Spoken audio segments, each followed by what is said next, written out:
And we're live. It is Thursday, August 7th, the year of our Lord 2025. It is 8 o'clock a.m. Holly's book has arrived at Shea Whittis, which is just so exciting. I even started reading it last night. Um, I have had the PDF for some time, but uh, there's something delicious about turning the pages of the paper book. In addition, I have an important announcement to make. Two, and I emphasize two additional cactuses have arrived in Washington. One showed up randomly in my Brookings office yesterday, and another one has made the trip from Latvia. And of course, Mrs. Cactus is on her way from either Latvia or Guangzhou, depending on whether you believe the cactus who claims to have met and married her in Riga, or the FedEx order, which really makes clear that we're talking about Guangzhou. Um, so I think we're going to have, is it 5 or 6 cactuses when everything is said and done? It Ben, I'm concerned at this point. I think this could be an invasion of some kind. like it's like an invasive species. Yeah. Um, well, I don't know what to call it. Let's just say it's going to be it's something different. It was planned by nobody. And Just like the I show. Just like the show. Yeah, exactly. And I think it is too early to declare a national emergency, Okay. which Linda suggests in the chat. But I do think we need to keep our eye on it, whether it's a sort of zebra mussels situation or does anybody remember the northern snakehead? Um, which remains one of the most disgusting animals created by the Lord our God, um, and still inhabits, a lot of Chesapeake Bay waterheads, and kudzu, as Jeff points out, And and the the Burmese spotted land. python in Florida. I just read an Right. article about them. Yeah, and then there's that what's that rodent that's not a capybara, but it's like huge and completely disgusting, that is overtaking Louisiana, the nutria, right? Which sounds nutria, it may be just me, but it really sounds like a vitamin supplement. Um and but they are foul. And so all of which is to say that I had a conversation last night that I need to be a little bit discreet about. I don't want to name the person I was, or I say anything that could identify the person that I was talking with. But uh, an extraordinarily impressive young Ukrainian person got in touch with me because he, she, or it is seeking a job at my fair Brookings institution. And I got to texting with this person who was introduced to us by a mutual friend, and was trying to be helpful, and we've arranged to have a cup of coffee today and meet more properly. But I was reminded in this context of just the number of um, underemployed uh, Ukrainian uh, uh, TPS people, refugees. Most Ukrainians aren't here as refugees; they're here under TPS or U4U, um, uh, who are uh, uh, looking for work in something like their appropriate qualifications level, and are now being flooded out of a market by uh, D by Former RF feds? by RIFT former federal employees And who gosh, um and so what world?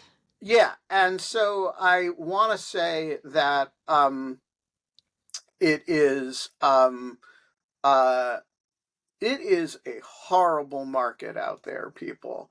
And we all should be doing what we can, both for the individually targeted federal employees, for the RIFT federal employees, for the ones who just had to leave in disgust because they didn't want to do things, and for the people who like recent college graduates who are not going to get jobs Yeah. because there are 3 year experienced or 5 year experienced people who are, have TSSCI clearances who also can't get jobs and are reverting to entry level positions. And then also for the Ukrainians, for the Venezuelans, for the Haitians.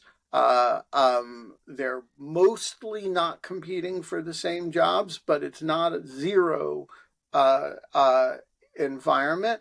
And this is a horrible market out there, people. It is entirely, and I mean entirely, created by the current administration. There was a major story in the Washington Post the other day about just how bad the economy in the Washington area is getting.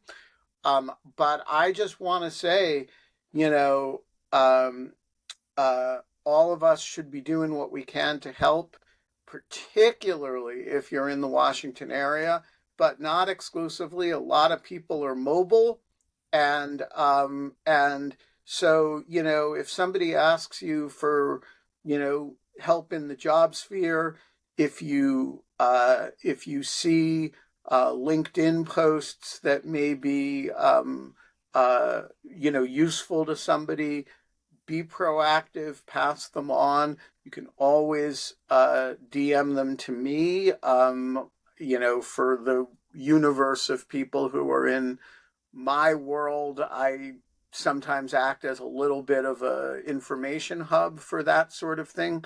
I'm thinking of starting to post jobs that I see regularly on Dog Shirt Daily, just as a kind of public service stuff. But we all need to figure out how we can be helpful in this space. You know what Um, I'm doing, Ben? one thing a day. Well, that, although that's, um, I need to get myself together a little bit more on that front. No, what I'm doing is I am not getting a job, another Yeah, job. well, that is helping. I mean, there is somebody who is a TSSCI cleared Africa analyst With a PhD. with a PhD who is now employable because Holly opened up a slot. That's right. And let's talk about that because Holly, Should we do the they, cacti first, though? oh, no, no, the cacti are going to finish this Oh, with the this is still the chorus. monologue. Yeah, this is still monologue. Even though So now I'm talking. Holly vacates a senior Africa analyst position, and some less senior Africa analyst moves up and now has to deal with John Ratcliffe for his or her sins in life, and has probably already committed seppuku. Um, but beneath that person, some mid level Africa analyst has moved up, and beneath that person, some baby Africa analyst with a newly minted PhD is now sitting in line waiting for a 2 year security clearance process because to fill the vacancy that Holly left. So Holly has done her part. Um, They're hiring behind people who leave. Well, yeah, that's probably true So too. there's No, that. all of this is bullshit. But I'm Anyway, not, but what I'm not, see, I'm not getting another job in outside world. Do you see what I'm saying? Like I could be yeah. looking for a job, Well, you have but a I'm, job every morning at 8 o'clock. You are hosting a show. Um, yeah, it's just not a it's not a paid compensated job. job. Yeah, and I come or not come depending on what else I have going on. Yeah, it's kind of It's public actually service. ideal. It's an ideal job. um, Look, all of which is a way of saying that the sun is shining, the birds are chirping. It's going to be a great frickin' day. And I think, I'm not sure, but I think the cactuses may have something to say about that. See, I can't. You're watching Dog Shirt TV, a forking revolution in morning television. You are watching Dog Shirt TV, and it is a forking revolution in morning television. And one of the revolutionary features is that Holly quaintly thinks that people can hear the difference between forking and fucking when it comes from a cactus that they can't hear anyway.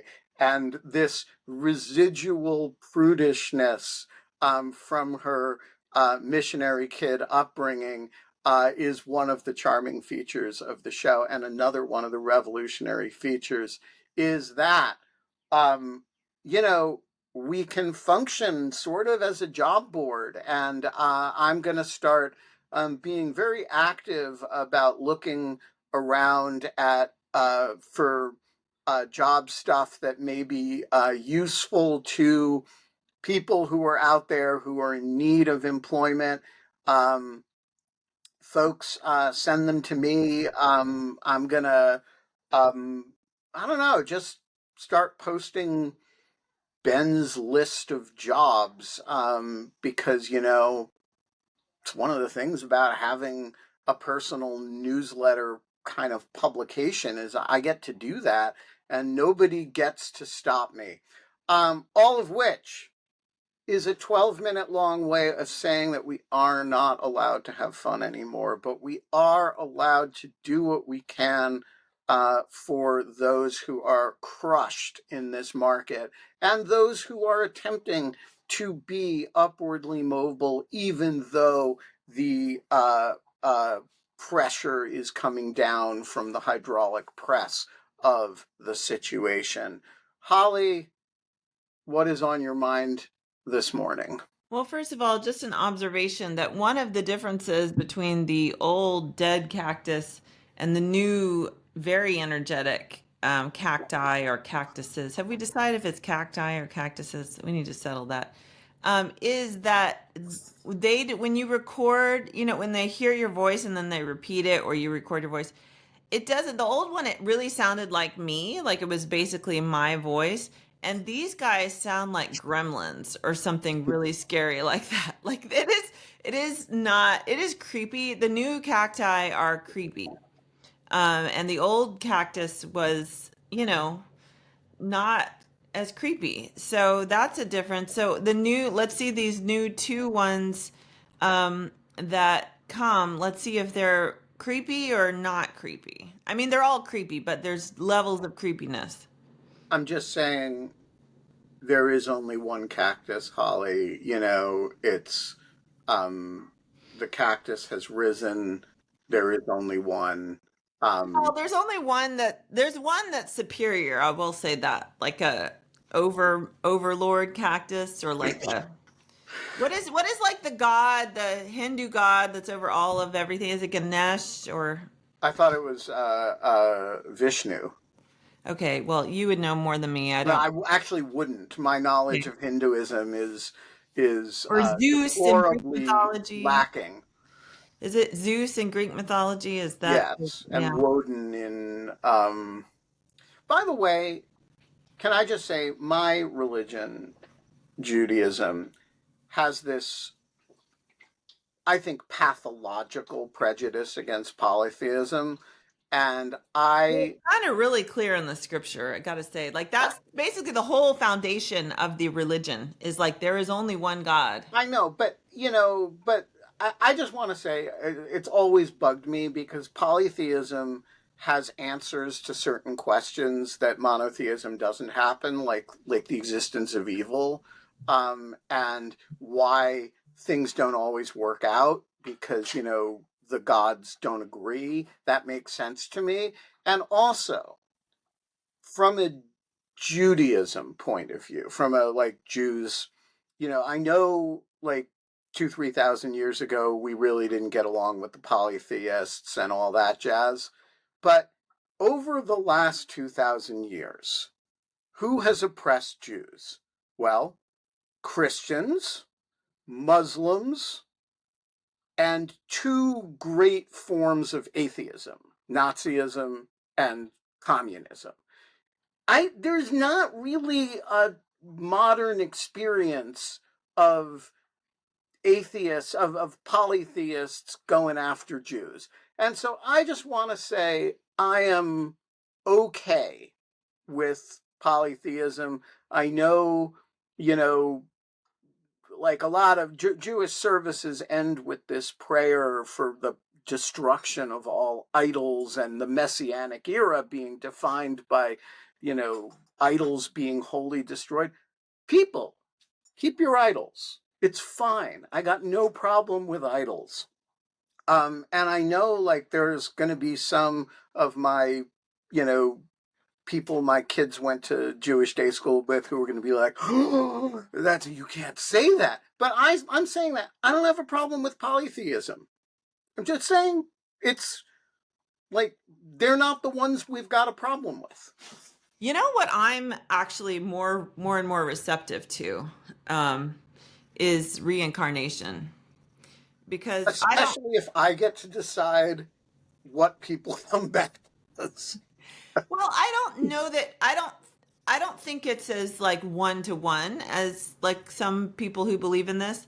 But I do think, energy, matter, it's not it goes somewhere. I do think that there's a scientific basis for the idea that you become at least part of something else. I don't think it's again, one to one, oh, Ben was a great human in this life and he got a lot of people jobs and he gave a lot of people non-paying jobs on his show. Yeah. Indentured servitude. He shared his platform with people who are desperate for attention. And so then he gets to come back as, I don't know what would be higher than what you've already had a pretty good life. So I don't know. What would you want to come back as? Maybe you're done, Ben. What would you want to come back as? Me? Not a human, as if I can't come back as a human, that is? No, you can come back as a human, but I mean, would you want to I have an extremely privileged life that I'm incredibly grateful for overall. So I really can't complain. I definitely don't. But if I couldn't come back as a human, then I think I would come back as an elephant.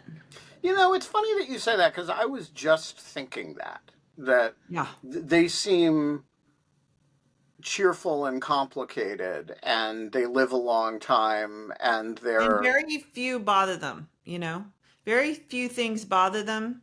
Even the poaching is down, they've cracked down on the poaching, and so their populations are quite healthy now. And again, lions don't bother them. The babies, they do. How do we feel about cephalopods?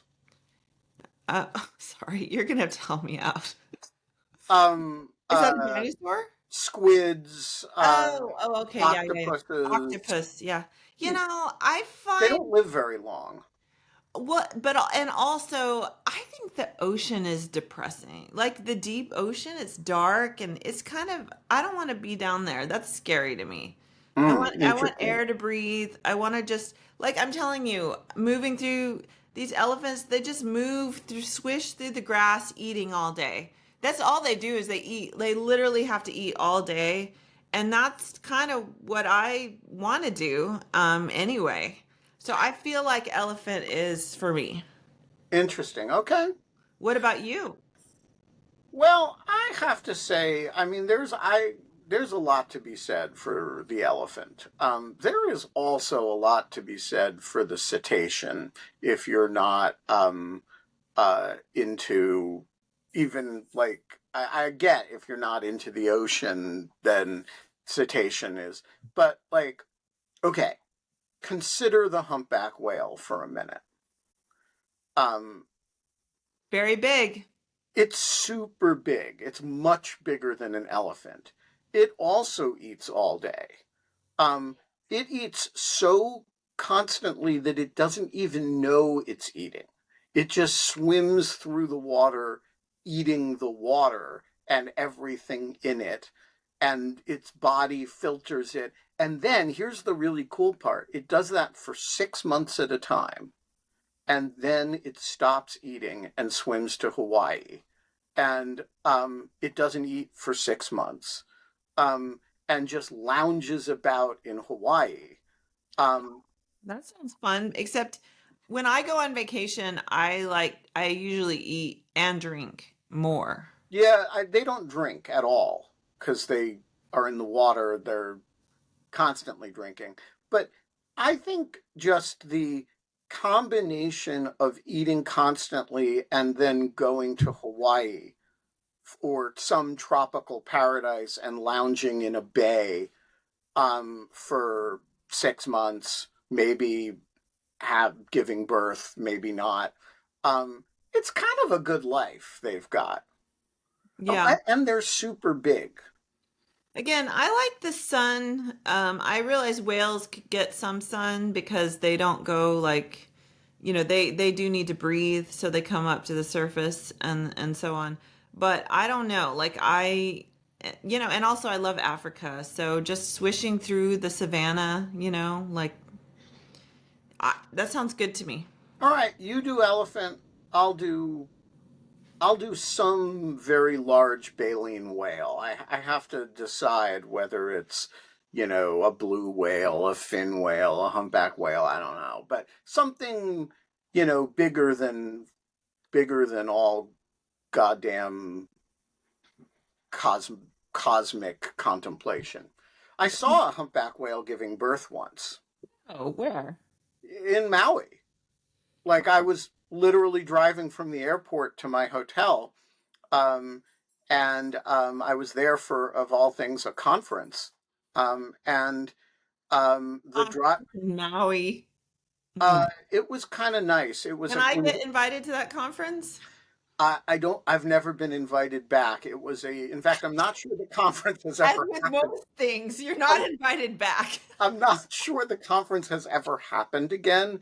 It was You've the ruined it. Democracy Fund's strategy conference, and it was in Maui because the leadership of the funder of the Democracy Fund, uh, Piero Midyar, lives in Hawaii, and so he just had it near his home or at a anyway. Where I landed at the airport and I'm driving to this astonishing resort, and along the way, the driver we're round, we're driving through the coast road. All the roads in Maui are on the coast because there's this huge mountain in the middle.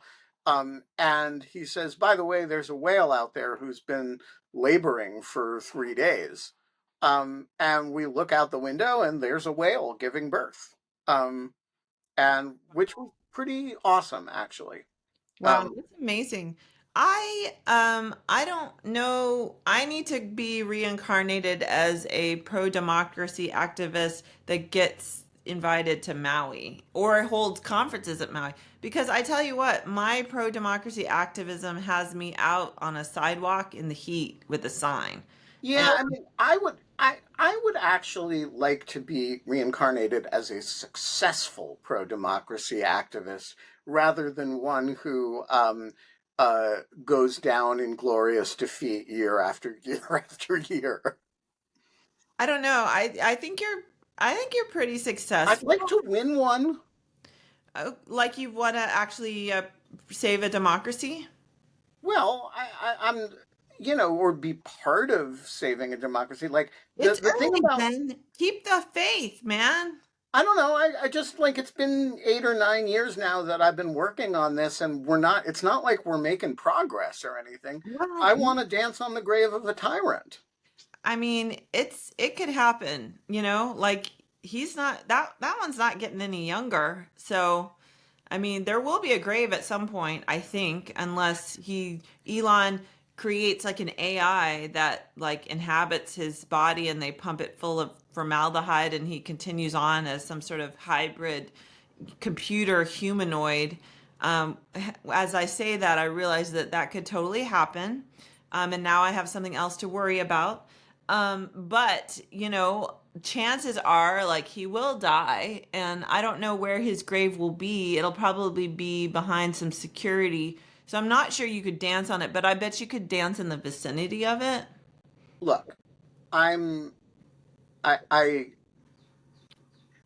dancing on the grave of the tyrant, if we are not a democracy, is not satisfying. Yeah, I was going to say, in my experience in Africa, when you get rid of one tyrant, there's usually someone worse. Right. I And mean, not so, always, but yeah. yeah, or even just I wouldn't satisfy myself with marginally better.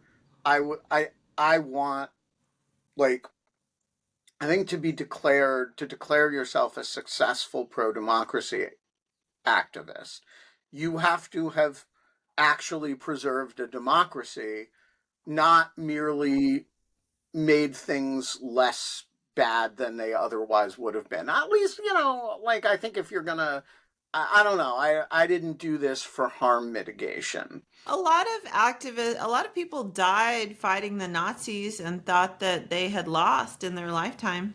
Yeah, but they didn't lose. And so when they No got one knows reincarnated that. as a, Look as at an the big. elephant, the elephant walked around with some eating grass and with some general spiritual, if not conscious awareness that, she was being rewarded for having helped distribute the White Rose pamphlets. Well, I just think that you have to look at the big picture. If you look at the very biggest picture, humanity has come a long way, and I think will continue to go a long way.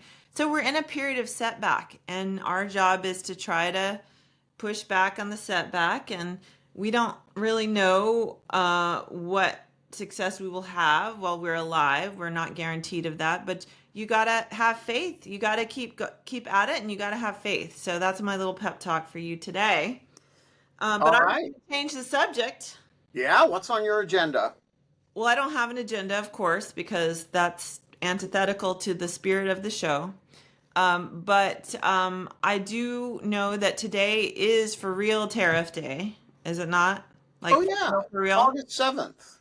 August 7th. And so all the tariffs are in effect as of today. Is that right? And yeah, how are you feeling and how are you going to mark the occasion? Well, I'm going to mark the occasion. So I've decided that my approach to tariffs has been wrong. Um, so my approach to tariffs has been to buy goods that are tariffed and pay the tariffs. Okay. And Yeah, that's been mine. right. And my approach now is to buy smuggled goods. Oh, Actually, I think tariff evasion. Now, just for any law enforcement officers who might be listening, I am not proposing to smuggle any goods. And I'm not saying I am going to myself become a smuggler, although I have no moral objection to not to tariff evasion by way of protest. But I will say that one of the ways we are going to defeat the tariffs is by um, operating on a black market. And so if I don't know for certain that something is, I think if I know for certain that it's been smuggled, it might be illegal to buy it. Um, but if, say, somebody wants to, sell me South African wines or hardwoods from Quebec, and I am unaware that they might have brought them in without paying the appropriate import duties. I am going to not be too much of a stickler about that. And that is my approach to the tariffs. And if I see something that is cheaper because somebody says that they brought it in before the tariffs, I am not going to look too closely to figure out whether that is true or not. Yeah, I don't know, Ben, because I have been watching with my son. It's been a whole like bonding thing, but we're watching Breaking Bad, and Mm. I am dissuaded from a life of any kind of crime. Okay, so wait a minute. Let me distinguish between this and a life of crime. I know what you're saying, but you'd be dealing with people who are breaking the law, and let me tell you, that goes bad real quick on Breaking Bad. Okay, and on what's it called? Ozarks, which is you should also Similar. watch with your son. Well, I don't know. After watching this show, I'm gonna need to be in the hospital for a few years to recover emotionally because it is intense. So I want to say we are all at some level consumers of criminal activity, Oh, even if we don't admit it, right? Think of all the Foreign Corrupt Practices Act violations that are now officially sanctioned, but sanctioned in a positive yeah, sense that's by a the United confusing States. word. I don't like that word as a matter of principle. Okay. Think of all the gratuities violations, bribery violations that are now kind of official policy to tolerate or even encourage. Well, I mean, Um, actually, our entire executive branch is basically a crime syndicate at this point. So, yeah. And so if you are buying products, um, you are buying products that whose let's take the biggest most public example, the TikTok ban, a law passed by Congress and upheld by the United States Supreme Court.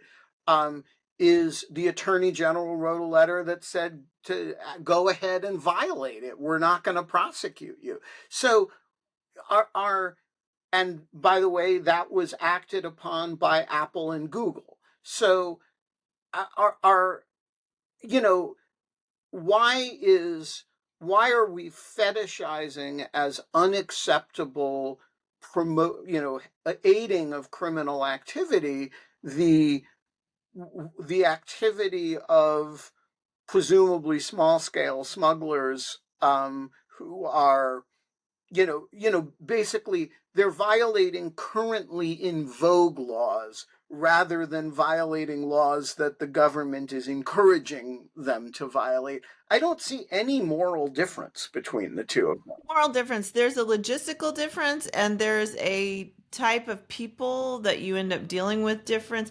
I mean, you could argue the whole point of Breaking Bad is like, is Walt justified or not? Because he's trying to help his family and he's trying to like pay for his cancer treatment and so on and so forth. So, it's not the morality is not the issue here. No, The no, no, but issue is hang on a whether second. Walt in Breaking Bad is manufacturing meth and dealing with organized crime in order to distribute meth which kills people. That's true. a level of If you drink enough South African wine, it could kill you.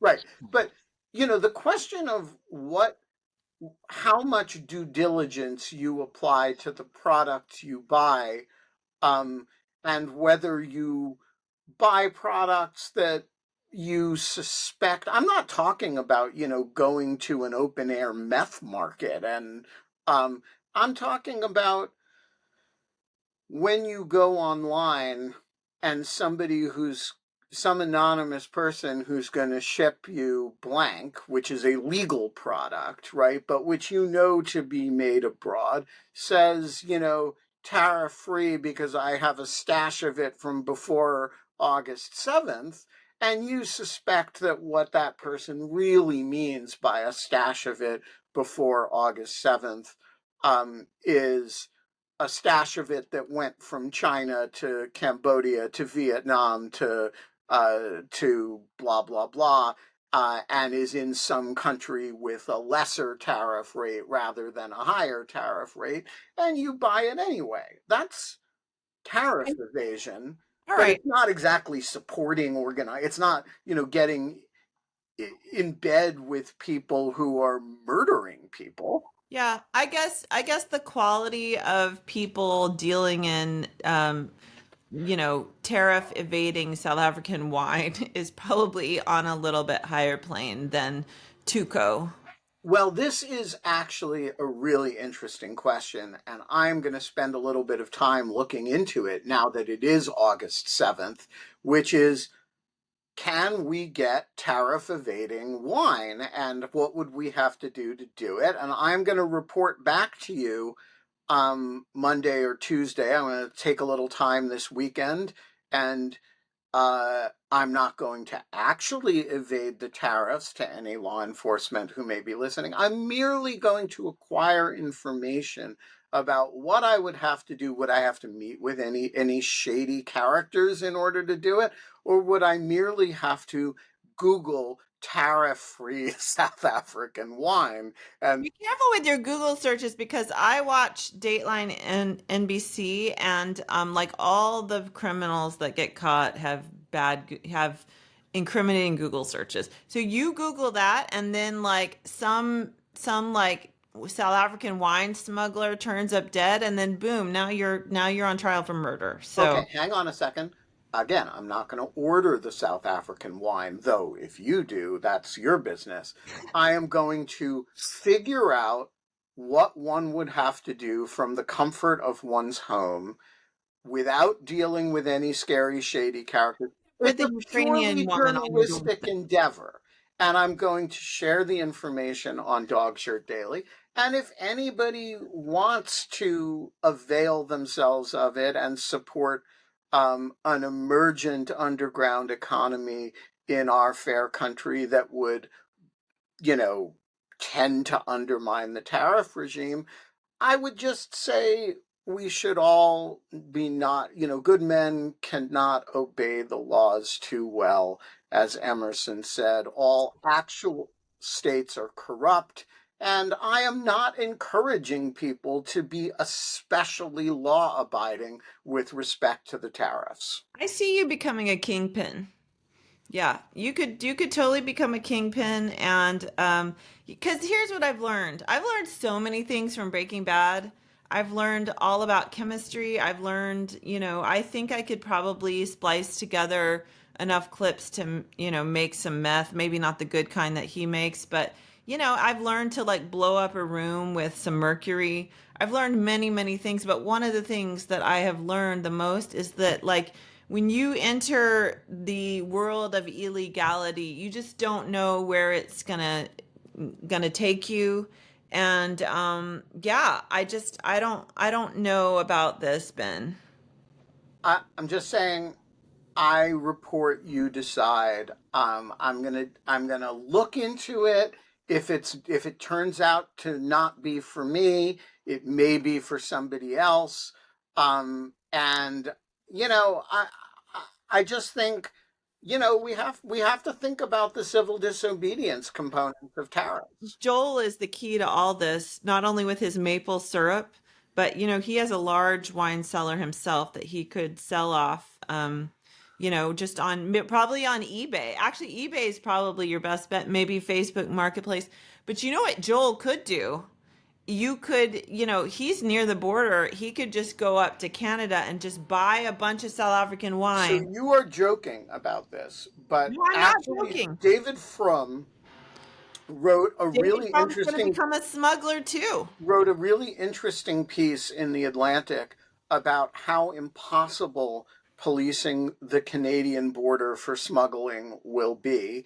And I mean, I'm obviously joking about my own personal involvement in this, but the if you create high tariffs, you will create a black market. Full stop, end of story. And, That is you true. you do it. It's true of fentanyl, where Yeah. the tariff rate is, infinite, right? It's prohibited entirely. It's also true of every consumer product that you are going to jack up the price of, such that it is cost effective to order it in Canada and drive it across the border or float it across the border of some lake. And it's just going to happen. And David Frum is probably going to be at the center of this. So what I envision is a super high class smuggling ring of Ben Wittes and David Frum. Throw in our friend, your friend Ann Applebaum, who we are hoping to talk to maybe Next week, yeah. if she shows up. She's way too good for us, just so we know. Um, and maybe Mona Charon. We could I convince think Mona actually we Charon should invite David on the show to talk about about the his smuggling smuggling ring. ring we're Yeah. we're all gonna create. And Joel, you got to add Joel in there because Yeah, that guy's can get goods. I don't know. He's got a lot of goods. He's building. Wasn't he building a car or something out he of? is. He's building a snazzy sports car. Anyway, this is going to be like a very highbrow smuggling ring. They smuggle in very frou-frou products like South African wine. Maybe we can have our own vineyard in South Africa.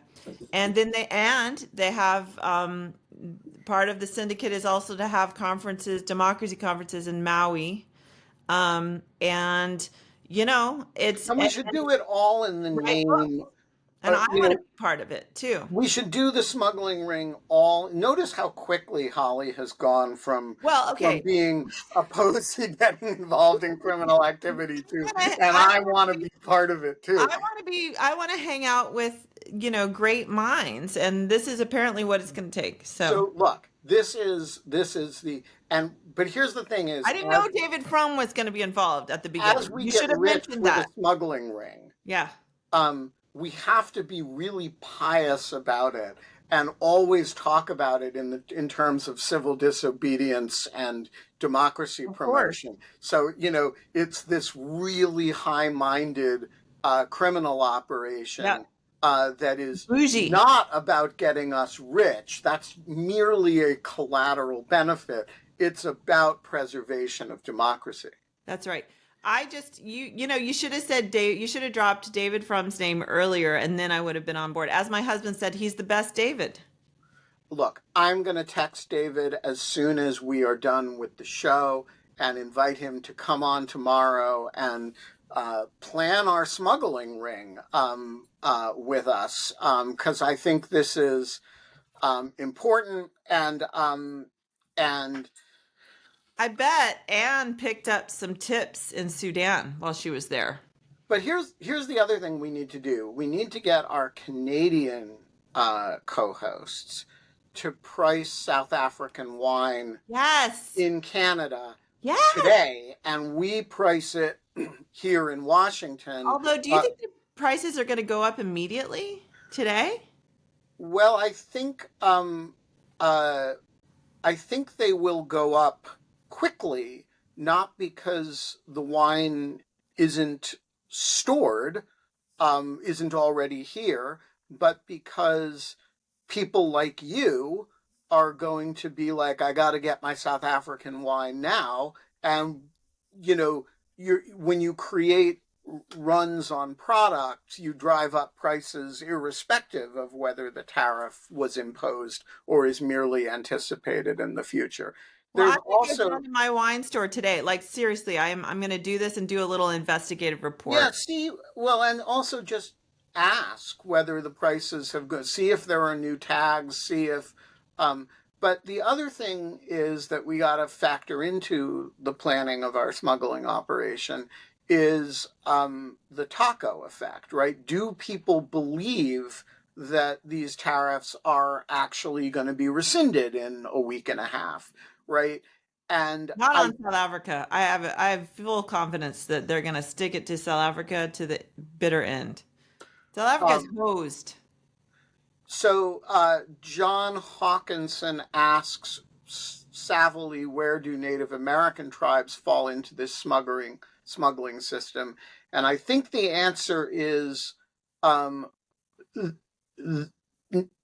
Native tribes are very well positioned to undermine domestic sin taxes Oh like my God. cigarette Yes. taxes, but cigarettes are a domestic product. Yeah. But They're sovereign nations, right, but they're according to the not Supreme well Court. positioned to undermine tariffs Mm. because Oh. tariffs are a foreign goods issue that Mm. gets imposed at the port. So if you Oh. were, I don't think any Native American reservation has a port of entry. And by the way, even if it did, federal law would still apply. These are their exemptions are usually about state law issues. So, you want to buy a carton of cigarettes or alcohol that has low, state, high state taxes on it. Your native reservations are going to be great ways for cut rate that, but I don't think it will help with tariff issues. Someone asked about flying the product in. So flying the product in, you still have to get it through customs. Mm.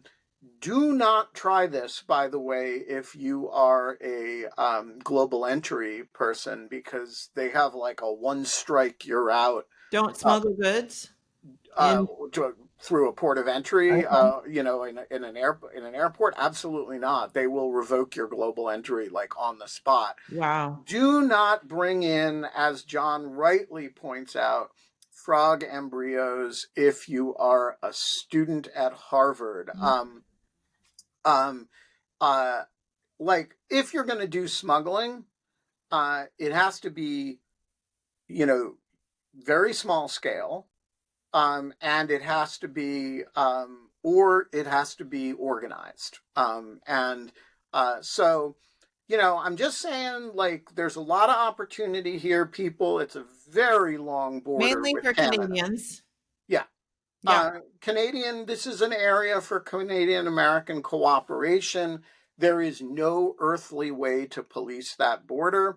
And so your large screen televisions, just walk them across, find a nice place near Joel's house and just carry them individually Joel across. should build, after he finishes building his car, he should build like a kind of like a pulley system. A pneumatic tube. Yeah, that sends goods like maybe under the ground, or I guess putting it in the air would be too obvious. But I bet Joel and John Hawkinson, I think John Hawkinson should get involved because he seems to know about everything. And I'm sure he can build a pneumatic tube as well. And so I think, yeah, get it done.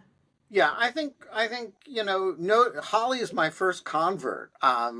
She's gone from don't get involved in crime to I want to go to the parties I and want to be involved. I want to, my dream is to be a kind of public intellectual. That's the only reason I'm doing any of this is I want to hang out with smart, interesting people like yourself and be one of them. And you mentioned David Fromm, and I'm like, I'm there. That's all you had to that's say. it, right? So like, Yeah, David Fromm. And for the record, I've met David Fromm at a party, actually two parties. So I'm like adjacent, but I'm not quite there yet. So yeah, if I could do smuggling with David Fromm, I feel like that would seal my place. Maybe I could bring some, again on the South African wine front, which I think would be a major product for the group because it's bougie and it's a good product. right? And So I could we have it advise. shipped to Alicia and Ev. It can all be run through co-hosts of the show and Greek chorus, and then all they have to do is receive it, and then some shady Canadian shows up and takes it and gets it to Joel through the underground tunnel and the pneumatic tubes. and over snowmobiles in the winter. And we've got like a South African wine situation going on Yeah, here. and I have to say that it was only a matter of time that this show became a crime syndicate involving the Greek chorus as our minions. It was That's just a right. matter of time, and now the time has come, and so it's happening. And just for any law enforcement officers who may be listening here, uh, we will pay you off. I mean, that's, this is going to be so We'll lucrative pay you in cactuses. that Well, we you our will. new currency is we'll pay in cactuses, untraceable. You know, they'll be full of we'll put something in the cactuses maybe. That's right. Anyway, this is really a plan. This I is really mean, taking off. we didn't know this is the direction this thing was going until Holly brought up that it was August 7th. But I I do have am, one last bit of news yeah, that I want to share before you head towards the exit here, or continue talking about this conversation.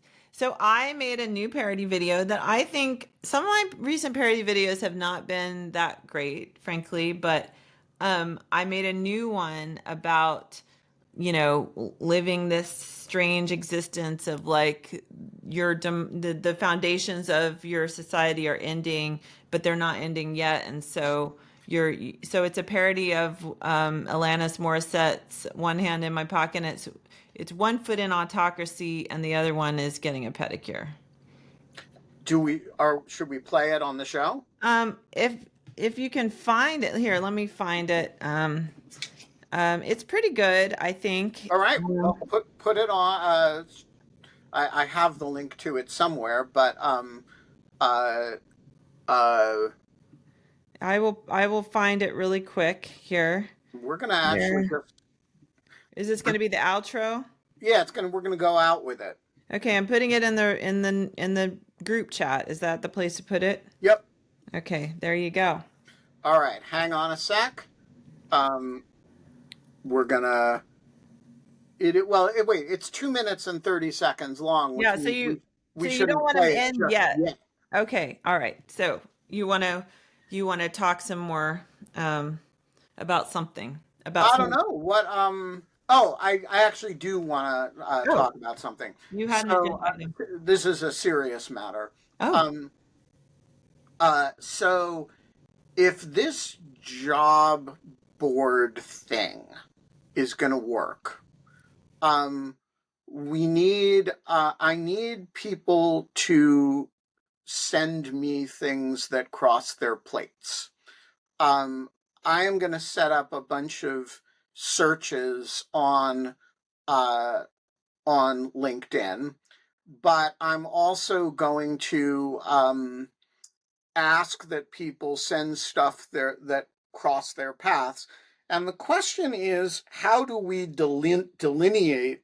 Like, I can't post all jobs.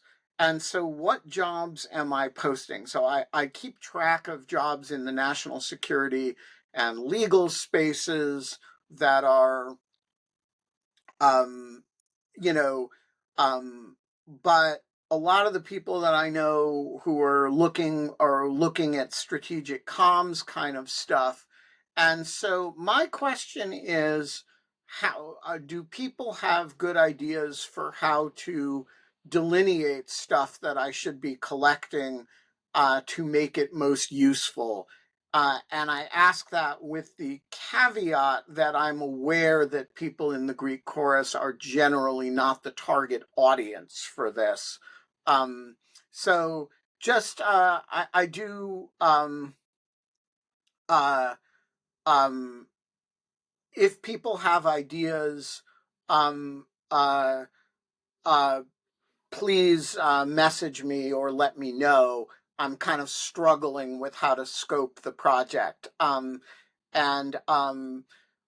okay, so that is uh, enough of serious business, not to mention relentlessly unserious business. Um, here, I am serious about South African wine, okay? And I am going to my wine store today, and I'm going to look into this. So, okay, we're gonna do it. Um, here is Holly's latest. I'm going to protest. I'm going to brunch. I'm mad, but I'm comfortable. I'm packing for vacation, or is it for exile? I've gotta go back either way. And what it all comes down to is it's not gonna crumble all at once. I've got one foot in autocracy, and the other one is getting a pedicure. I've got enough money, don't know for how long. The tariffs are coming, maybe. I'd remodel my kitchen, but labor's in short supply. Maybe ICE will start doing tile. And what it all comes down to is we're not sure if it's gonna be all right. I've got one foot in autocracy, and the other one is wearing new sandals.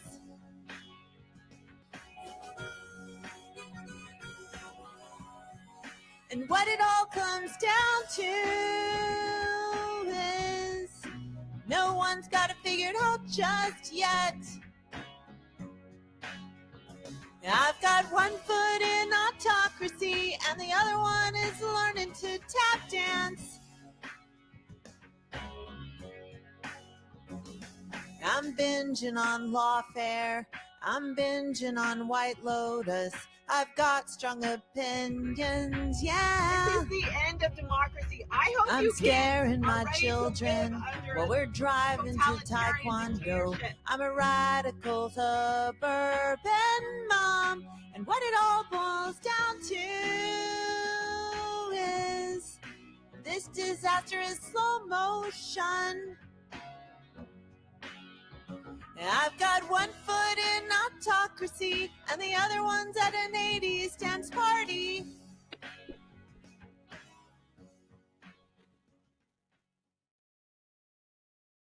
All right, that was kind of awesome. The Yeah. Lawfare and White Lotus reference. It's the first time they have ever been said in the same Oh, I sentence. doubt that. I doubt that. Folks, we're going to leave it there. I am going to